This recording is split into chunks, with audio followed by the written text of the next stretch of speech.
এই মুহূৰ্তত মই নাওবৈচা সমষ্টিৰ পাভ নদীৰ ওচৰত আছোঁ। মই আচৰিত হ'লোঁ, জীৱনৰ প্ৰথমবাৰ মই দেখিলোঁ যে ৰাইজে নিজে এখন পকাৰ দলং পাভ নদীৰ ওপৰত বনাই আছে। ৰাইজে নিজে এখন দলং বনাই আছে। এইটো বৰ আশ্চৰ্যকৰ কথা যে এখন দলং, এখন নদীৰ ওপৰত, পাভ নদীৰ ওপৰত এখন দলং, RCC ব্ৰিজ, এই অঞ্চলৰ ৰাইজে উপায়বিহীন হৈ নিজে নিজৰ টকা খৰচ কৰি ৰাইজৰ সমূহীয়া উদ্যোগত এখন দলং বনাই আছে। তো এইটো হ'ল অসমৰ আচল উন্নয়নৰ চিত্ৰ। আপোনালোকে নিজে চাওক যে যি সময়ত আপোনালোকে যদি চাই, নাওবৈচা সমষ্টিটোত মই কালিৰ পৰা ঘূৰি আছোঁ। নাওবৈচা সমষ্টিটোত ঘূৰি থাকোঁতে নাওবৈচা সমষ্টিৰ এটাও ৰাস্তা নাই যিটো ৰাস্তা ভাগি যোৱা নাই। যিটো ৰাস্তা নতুনকৈ পকা কৰা হৈছে তেনেকুৱা কোনো ৰাস্তা এতিয়ালৈকে এটাও মই দেখা নাই। 100% ৰাস্তা ভাগি ছিগি শেষ। এইখন অসমৰ লখিমপুৰ জিলাৰ নাওবৈচা বিধানসভা সমষ্টিৰ এটাও পকা ৰাস্তা নাই যিটো ভাগি শেষ হোৱা নাই। ডাঙৰ ডাঙৰ গাঁত, ধূলিৰ কোবত মানুহ থাকিব নোৱাৰে। পুখুৰীৰ সমান ৰাস্তাৰ মাজত পুখুৰীৰ সমান গাঁত। এইটোৱে হ'ল অসমৰ মুখ্যমন্ত্ৰী হিমন্ত বিশ্ব শৰ্মাৰ উন্নয়ন। আজি আমি নিজে দেখিলোঁ, মই নিজে আহিলোঁ এতিয়া। এই দলংখন ৰাইজে নিজে নিৰ্মাণ কৰি আছে ৰাইজৰ টকাৰে। মই আপোনালোকক সুধিব খুজিছিলোঁ, আপুনি এইটো পাভ নদীৰ ওপৰত এই দলংখন ৰাইজে নিজে বনাই আছে নেকি? এইটো ৰাইজে নিজে বনাই আছে ৰাইজৰ টকাৰে। আমি বহুত দিন চৰকাৰৰ লগত আলোচনা কৰিছোঁ, বিভাগীয় কৰ্তৃপক্ষৰ লগত যোগাযোগ কৰিলোঁ।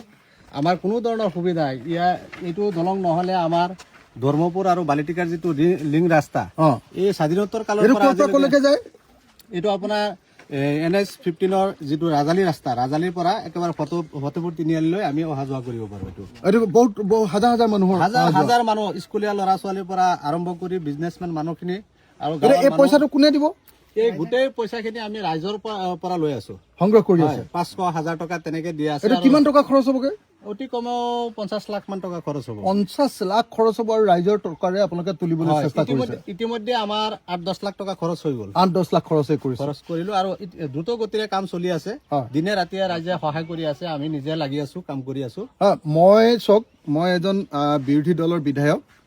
মই বেছি পইচা আপোনালোকক দি সহায় কৰিব নোৱাৰোঁ, কিন্তু কিবা এটা টকা আপোনালোকৰ ৰাইজৰ এই উদ্যোগ দেখি মই ভাল পাইছোঁ। আৰু আপোনালোকৰ পৰা আপোনালোকৰ এই যি আপোনাৰ অঞ্চলটোৰ উন্নয়নৰ কাৰণে আপোনালোকৰ যি উৎসাহ দেখিছোঁ, সেইকাৰণে উৎসাহিত হৈ মই নিজেও বিধায়ক হিচাপে সামান্য পৰিমাণৰ টকা যি পাৰোঁ, এতিয়াই মই ঘোষণা নকৰোঁ, মই কথাটো পাতি লওঁ কেইটকা পাৰোঁ, যিমান টকা পাৰোঁ সিমান টকা আপোনালোকৰ এই দলংখনৰ কাৰণে আমি দিবলৈ চেষ্টা কৰিম দেই, এই অঞ্চলৰ ৰাইজৰ কাৰণে। তো আচৰিত কথা, মানে ইয়াৰ স্থানীয় যিজন বিধায়ক আমাৰ ভৰত নৰ ডাঙৰীয়া, তেওঁ কি এবাৰো অহা নাই নেকি ইয়ালৈকে চাবলৈ আহিছে নে নাই? ভৰত নৰ ডাঙৰীয়াৰ ওচৰত আমি বহুতবাৰ গৈছোঁ লগ কৰিবৰ কাৰণে। এইটো এপ্লিকেশ্যন লৈ আমি গৈছোঁ, এপ্লিকেশ্যন দি থৈ আহিলোঁ। আজিলৈকে এই 5 বছৰ যে গুচি গ'ল, 5 বছৰৰ সময়ত তেওঁ এই জেগাখন আজিলৈকে চিনিয়ে নাপায় অনুমান। এতিয়ালৈকে তেওঁ কিমান বাৰ আহিলে ইয়ালৈকে? এদিনো অহা নাই।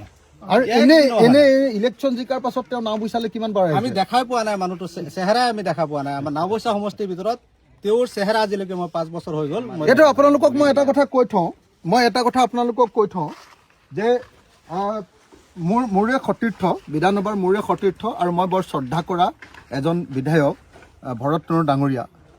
যোৱাবাৰ আমি এই বিধানসভা সমষ্টিটোত মাত্ৰ 1300 ভোটত হাৰিলোঁ।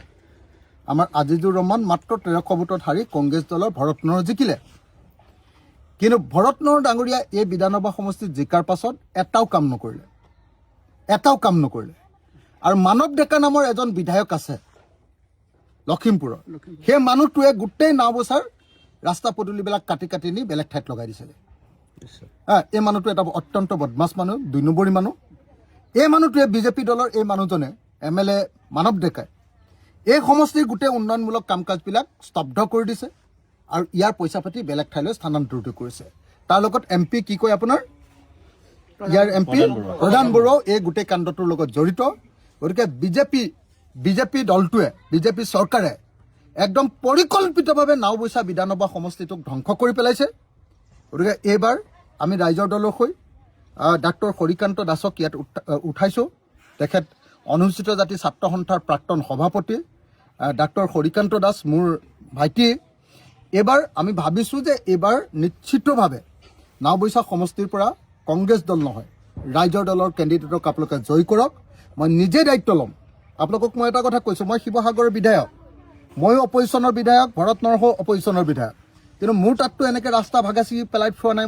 নিশ্চয় মইতো তাত ৰংঘৰ প্ৰকল্প 142 কোটি টকাৰে বনাই আছোঁ, ব্ৰহ্মপুত্ৰ নদীৰ কাৰণে 200 কোটি টকাৰ নিছোঁ, ডিষ্ট্ৰিক্ট ষ্টেডিয়ামৰ কাৰণে 50 কোটি টকা নিছোঁ, এটা ৰাস্তা 122 কোটি টকা, 102 কোটি টকা, এনেকৈ ডাঙৰ ডাঙৰ ৰাস্তা বনাই আছোঁ, চাৰ্কিট হাউচ বনাই আছোঁ। ইমানবিলাক উন্নয়নমূলক কাম যদি মই এনেকৈ যুঁজবাগৰ কৰি নিব পাৰোঁ, তেওঁক কিয় ইয়াত যুঁজবাগৰ কৰি কংগ্ৰেছৰ বিধায়কজনে কিয় আনিব নোৱাৰে? গতিকে মই আপোনালোকক আহ্বান জনাইছোঁ যে এইবাৰ যোৱাবাৰ আপোনালোকে ভুল কৰিলে, আজিজোৰক জিকোৱা হ'লে নিশ্চিতভাৱে এই অঞ্চলৰ কাম হ'লহেঁতেন। নিশ্চয় নিশ্চয় আপোনালোকে ভুল কৰি কংগ্ৰেছ দলক ভোট দিলে। এইবাৰ আমাক ভোট দিয়ক। মই দায়িত্ব লৈছোঁ 1 বছৰৰ ভিতৰত ভগা ৰাস্তা পূৰা কমপ্লিট কৰি দিয়াৰ ব্যৱস্থা গ্ৰহণ কৰিম। নিশ্চয় নিশ্চয় আৰু এই দলংখন যে আপোনালোকে বনাই আছে, আমাৰ চৰকাৰ যদি 2 মাহৰ পাছত হয়, 3 মাহৰ পাছত হয়, এই দলংখন আমি বনোৱাৰ দায়িত্ব গ্ৰহণ কৰিম। আৰু এতিয়া আপোনালোকে বনাই থকাৰ কাৰণে মই বিধায়ক হিচাপে আমাৰ দলৰ যিটো পুঁজি আছে তাৰ পৰা আপোনালোকক কিছু টকা দিয়াৰ ব্যৱস্থা গ্ৰহণ কৰিম। আশা কৰি আপোনালোকে ভালকৈ এই দলংখন নিৰ্মাণ কৰিব পাৰিব। এফালে আহা আমাৰ জেনেৰেল ছেক্ৰেটাৰী আছে, আমাৰ নাওবৈচা সমষ্টিৰ জেনেৰেল ছেক্ৰেটাৰী আছে, কি কয় আমাৰ তফজ্জুল, নাওবৈচা সমষ্টিৰ তফজ্জুল আমাৰ জেনেৰেল ছেক্ৰেটাৰী হয়। মই তফজ্জুলক দায়িত্ব দিছোঁ। তফজ্জুলে আপোনালোকৰ লগত কথা পাতিব। মই যিমান টকা পাৰোঁ তফজ্জুলৰ হাতত দি দিম আৰু তফজ্জুলে আনি আপোনালোকক দিয়াৰ দায়িত্ব গ্ৰহণ কৰিম। হ'বনে? তফজ্জুল লৈ ল'বি তই মোৰ পৰা দেই। মই বহুত দিব নোৱাৰোঁ, কিন্তু যিমান পাৰোঁ মোৰ পিনৰ পৰা মই চেষ্টা কৰোঁ যিমান পাৰোঁ আপোনালোকৰ হাতত এই পইচাটো মই তুলি দিম আৰু তফজ্জুলে আনি আপোনালোকৰ হাতত দি দিব। হ'ব? ঠিক আছে ঠিক আছে। আমাৰ নিৰ্মাণ কমিটিৰ পৰা আপোনালোকে ধন্যবাদ থাকিল। ধন্যবাদ। আপোনাৰ নাম কি? আকৌ হাছেন আলী। হাছেন আলী। Thank U.